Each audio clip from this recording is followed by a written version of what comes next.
I'm Joel McCower, Executive Editor at GreenBiz.com. I'm here with Brian Sherbico, the Chief Commercial Officer at World Energy. So what exactly is a sustainable aviation fuel? For all intent and purposes, it's just Jet A. It's the same thing. The difference, in fact, is not the performance within the turbines, within the planes themselves.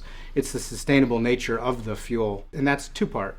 It's the carbon reduction that takes place with regard to the production of the fuel, and then it's the sustainable performance of the fuel when it's put into the plane. Talk a little bit about the cost implications of sustainable aviation fuels, where they are now to how much they can drop over what period of time. When we first started 10 years ago, we were operating in a pilot facility, and we were running inefficient batches. We were basically demonstrating the supply chain, and we were demonstrating the commercial application inside a refinery.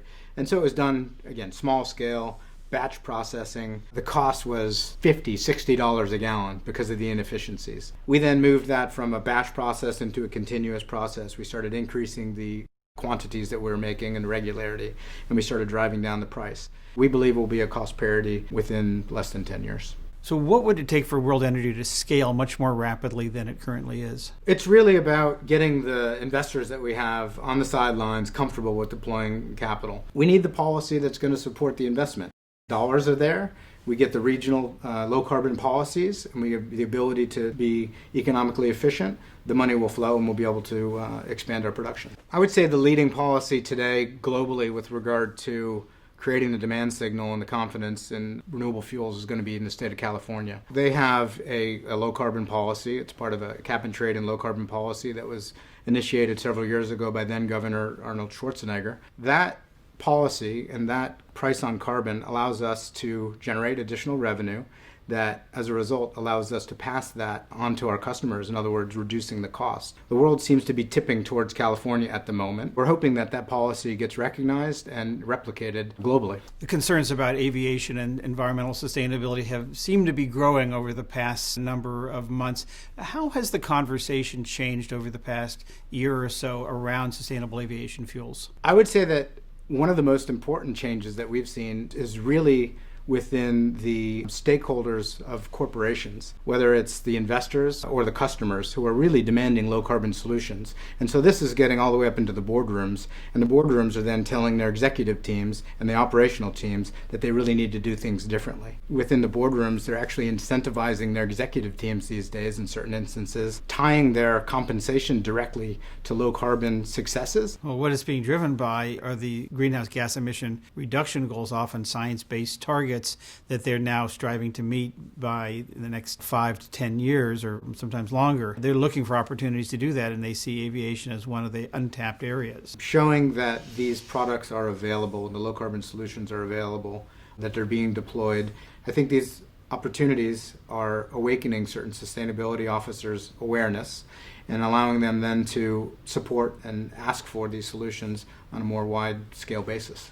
And we need larger constituencies recognizing what we can do today and sharing that information with larger audiences. The larger audiences then create more awareness and ultimately more changes within the way that the industry operates and the policy that incentivizes the access to low carbon solutions. So let's say I'm the CEO of a major airline. What should I be doing now to ensure an adequate supply of sustainable aviation fuels in the years ahead?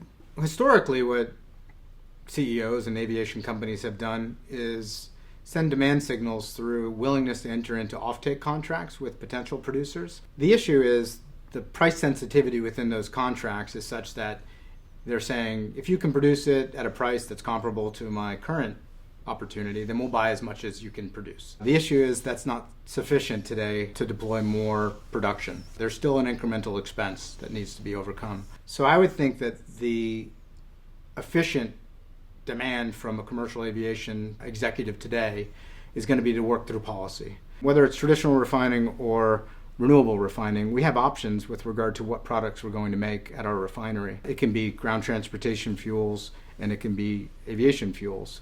And so we're going to look out into the marketplace and we're going to see which is going to give us our best return ultimately to the plant and our investors. And today, policy is skewed more towards ground transportation fuels. The opportunity for executives is to reach out to policymakers to send demand signals. Brian Shervico is Chief Commercial Officer for World Energy. Thanks so much, Brian.